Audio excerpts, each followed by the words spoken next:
At first I was looking for backing and support, but I never got it. That's been a strength because I don't have people telling me what to do. Over the course of 5 decades, the girl-born Vivienne Isabel Swire has gone from punk provocateur to Britain's best-loved fashion designer. Raised in the DIY climate of post-war Derbyshire, it was 1970s London where she opened the King's Road boutique that launched her name, and along with co-conspirator Malcolm McLaren, gave birth to Britain's most defining youth movement, punk.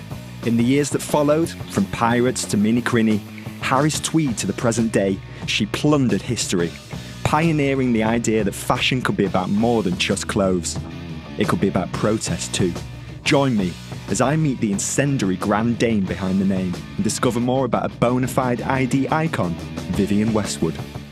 In the late 1950s, at that time when youth culture was really coming into the fore, how aware were you of that? Well, when I was 13, 14, you had this Rock Around the Clock with Bill Haley and all these Teddy boys. There were some in my village. We were, there's a Ted.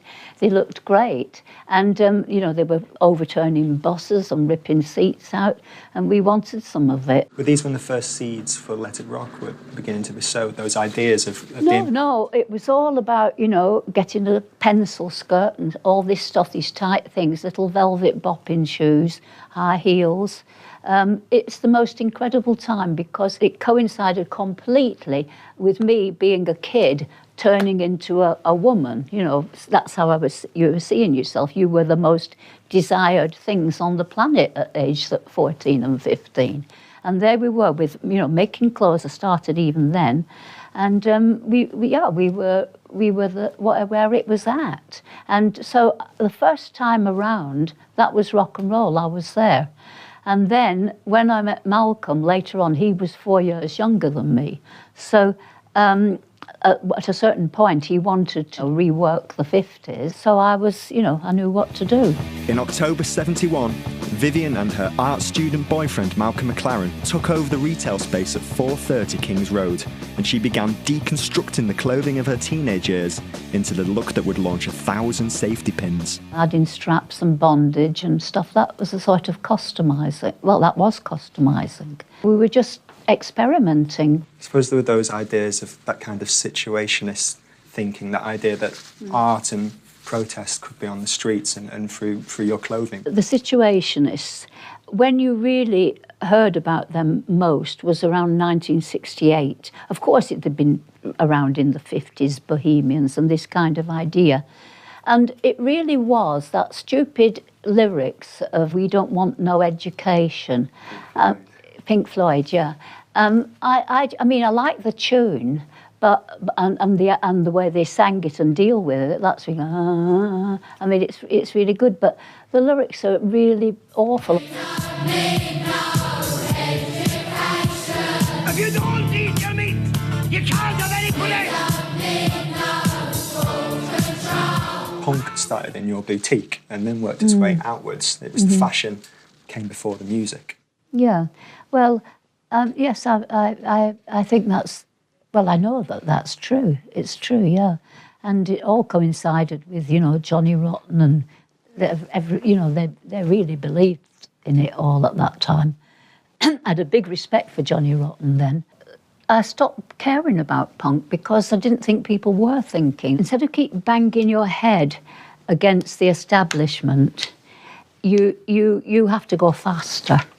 You can't just, you know, keep on, you know, kicking and spitting and saying, you know, good. It looked great, and it still does look great. And I know that my son Joe is really got quite a nostalgia for it. It really meant something to him.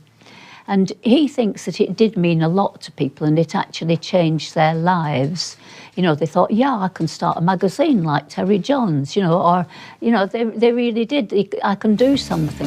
For Vivienne, that doing something meant throwing herself into the world of high fashion, making her catwalk debut with the Third World-inspired Pirate collection in 1981. When the Sex Pistols finished, and it was still Seditionaries, I didn't know whether to close the shop because the lease had stopped and Malcolm was doing music, and I just thought, I didn't want to do it. And do you know what? I decided to carry on for the reason that I was good at it.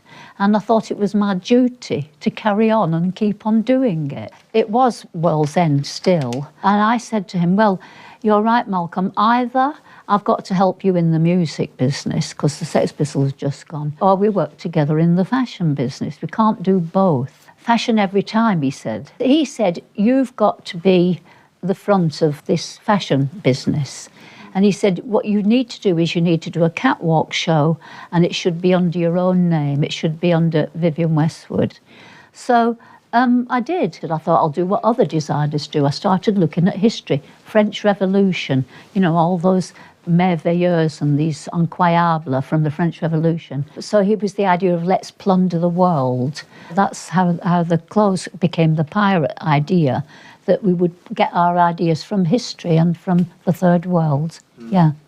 And of course we put that merveilleuse dress in the first pirate show.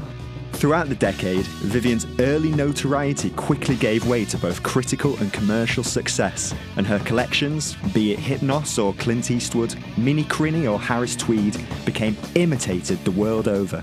Did you know when things were going to be successful? I think you have to have that sixth sense of what's going to sell. You know, when you do that little corset and it just gives this décolleté that nobody's seen since 1800. You know, I mean, you just know you're onto something.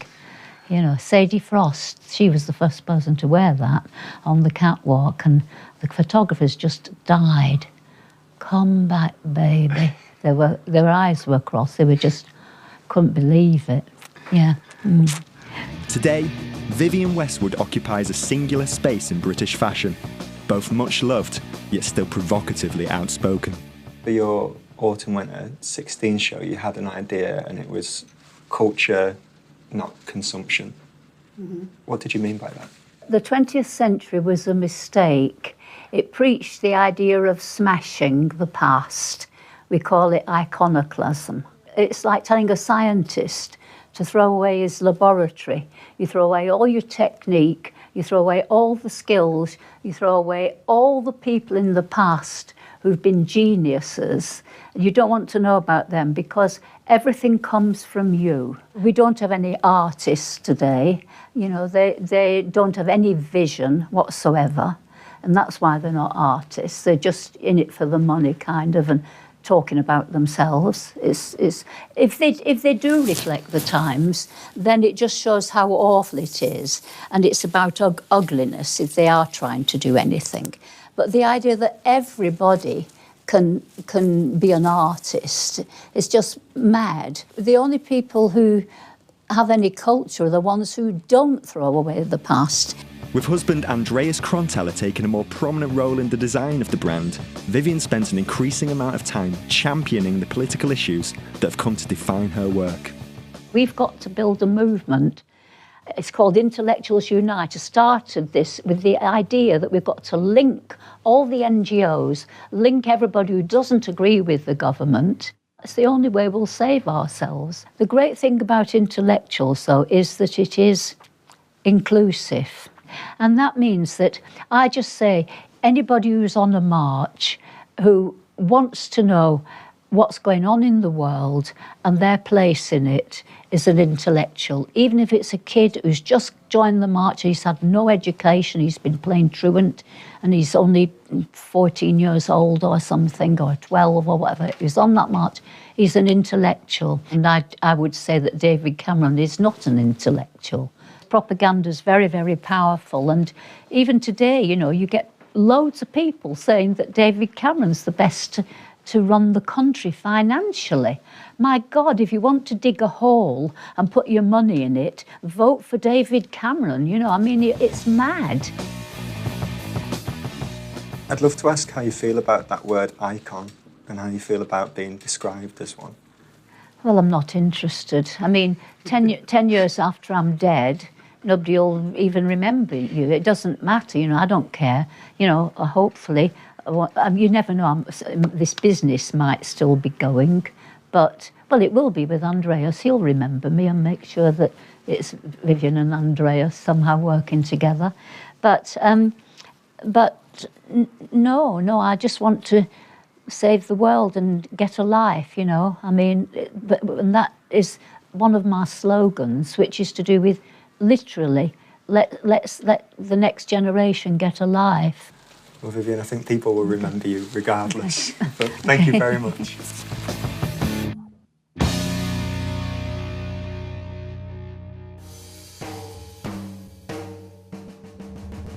I always think of our clothes as being sensual and modern, but when you start showing the body, well, then